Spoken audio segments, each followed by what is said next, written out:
श्री शिवाय नमस्तुभ्यम दोस्तों। शनिवार का दिन है, मतलब कि श्री हनुमान जी का आज दिन होता है। इस दिन हम या तो शनि देव की पूजा करते हैं या तो हनुमान जी की पूजा करते हैं। जिन लोगों को अपने ग्रह तेज करना होता है, अपने कर्मों का जो फल है अगर वो बुरा है, उन लोगों की कुंडली पर उसका असर पड़ रहा है और वो शनि दोष को दूर करना चाहते हैं, तो आज के दिन पीपल के पेड़ के नीचे जाकर उनको दीप ज़रूर जलाना चाहिए सरसों के तेल का, और काला तिल उसमें ज़रूर डालना चाहिए। इसी के साथ अगर आप हनुमान जी की भी पूजा करते हैं तो शनि भी आपका मतलब उसका प्रभाव जो है वो कम होता है और शनि अच्छे प्रभाव देता है और हनुमान जी की कृपा हमारे ऊपर बरसती है। उसके लिए हमको सबसे पहले देखिए क्या करना होता है। सबसे पहले आपको भगवान श्री गणेश की पूजा करनी होती है, उसके बाद भगवान राम की पूजा करनी होती है, उसके बाद आपको मूल पूजा श्री हनुमान की करनी होती है, क्योंकि हनुमान जी तभी प्रसन्न होते हैं जब आप भगवान राम की पूजा करते हैं। और हर पूजा को प्रारंभ करने से पहले श्री गणेश की पूजा करना बहुत ज़रूरी होता है।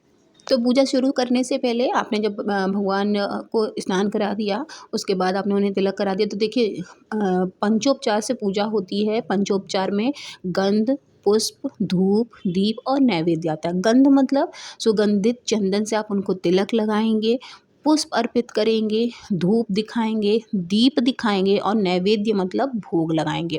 तो ये जो 5 चीज़ें हैं पूजा में बहुत ज़रूरी हैं। इसके अलावा आपको अगर तुलसी का जो माला होता है, तुलसी की जितनी छोटी आपके घर में अगर तुलसी की माला, और एक बात और ख़ास ख्याल रखिएगा, तुलसी की माला अगर आप हर बार पहना रहे हैं, अगर आप किसी मनोकामना हेतु कर रहे हैं तो आप ज़रूर पहनाइएगा। फिर उस अन्यथा आप तुलसी को ऐसे ही व्यर्थ मत जाने दीजिएगा। तुलसी का बहुत महत्व होता है, ठीक है। तो तुलसी को आप छोटा सा ही माला बनाएं आप, बस उनके अपने भाव को प्रकट करने के लिए, क्योंकि तुलसी इतनी सारी, उसके बाद आप चाहें तो उसको किसी भोग में लगा कर उसको ग्रहण भी कर सकते हैं। उसको व्यर्थ मत जाने दीजिएगा, फेंकिएगा नहीं, क्योंकि इससे बहुत बुरा इसका प्रभाव पड़ता है। ये कुछ चीज़ें बहुत ध्यान दीजिए। उसके बाद तांबे के पात्र में आप जल भर कर रखिएगा, उसमें आप उस तुलसी दल भी डाल सकते हैं या सादा भी रख सकते हैं। उसके बाद आप उस जल को पूरे पूजा के दौरान ऐसे ही रहने देंगे और अपना जो भी आपको सुंदरकांड करना है वो आप पाठ करेंगे, और आपको अगर हनुमान चालीसा करना है तो उसका पाठ आप करेंगे। अगर आप सुंदरकांड कर रहे हैं तो आपको दोहे का खास ख्याल रखना है। अगर आप किसी भयंकर स्थिति में कर रहे हैं, जिस विषम स्थिति है, आप निकल नहीं पा रहे हैं, तो आपको करना है कवन सो काज कठिन जग माही, जो नहीं होई तात तुम पाही। घरेलू समस्या अगर है जिससे आपको निजात पानी है और वो संभल नहीं रही है, तो आपको करना है दीन दयाल बिरद संभारी, हरहु नाथ मम संकट भारी। इसका आपको संपूर्ण लगाना है।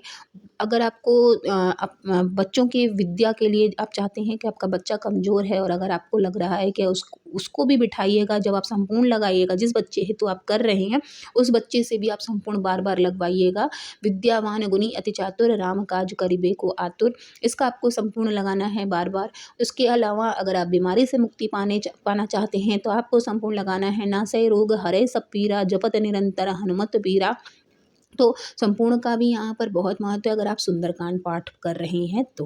और अगर आप हनुमान चालीसा कर रहे हैं तो आपको धीमी धीमी गति से पढ़ना है। आपको जो जल्दी जल्दी नहीं पढ़ना है। बिना पुस्तक के भी आपको इसका पाठ नहीं करना है। हर किसी को हनुमान चालीसा याद होती है, लेकिन बिना आपको पुस्तक के नहीं बैठना है। और ये भी ध्यान रखिएगा, पुस्तक में जो लिखे हुए अक्षर हों वो हमेशा लाल होने चाहिए, और अगर आपके पास काले अक्षरों वाले किताब है तो उसका इस्तेमाल आप ना करें, क्योंकि लाल रंग का ही पढ़ा हुआ जो है वो ज़्यादा विशेष फलदायी होता है, ठीक है।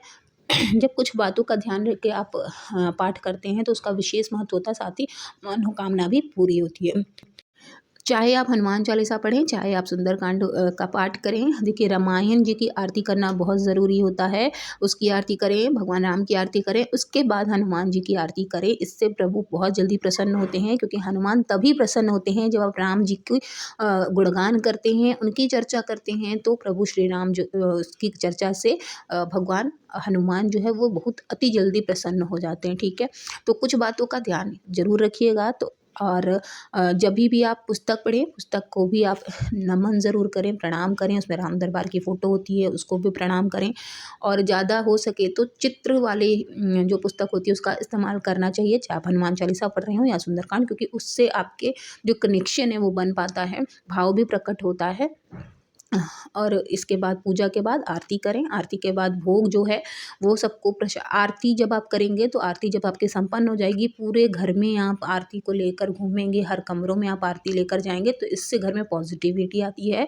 इसी के साथ शत्रु भय भी खत्म हो जाता है। इसके बाद जो पात्र में आपने जल भर कर रखा था उसका आपको आचमन करना है। उस जल को भी आपको पूरे घर में छिड़क देना है और उसमें हाथ नहीं डालिएगा, हाथ मत डालिएगा। जो आचमन का स्पून होता है उसी से आप पूरे घर में जल छिड़क दीजिएगा। उस जल को आप अगर आपके घर में बीमार व्यक्ति है तो उसको भी आप दे सकते हैं। उससे उसकी तबीयत बहुत जल्दी ठीक हो जाती है, क्योंकि उसमें जो भगवान श्री राम हैं उनका भी आशीर्वाद है और हनुमान जी की भी उसमें आराधना और हमारी प्रार्थना की शक्ति मिली होती है। तो अगर आपके घर में कोई बीमार व्यक्ति है या बुद्धि से कमज़ोर है तो उस जल का पान उसको ज़रूर कराएं। और अगर सब कुछ भगवान की कृपा से सब कुछ अच्छा है तो उस जल का पान पूरे घर को, जब आप प्रसाद बांटते हैं उसके बाद वो जल थोड़ा थोड़ा करके आप सभी को बांट सकते हैं। इस नियम से जब आप पूजा करेंगे तो आप जिस भी विशेष मनोकामना है तो पूजा कर रहे हैं वो आपकी ज़रूर सफल होगी। तो आई होप कि आपके लिए वीडियो बहुत यूज़फुल रही होगी। वीडियो अगर अच्छी लगे तो प्लीज़ चैनल को सब्सक्राइब कीजिएगा, साथ ही वीडियो को लाइक और शेयर करना ना भूलें, ताकि हम आपके लिए इसी तरह की वीडियोज़ लेकर आते रहें। मिलते हैं नेक्स्ट वीडियो में, तब तक के लिए ओम नमः शिवाय, जय माता दी।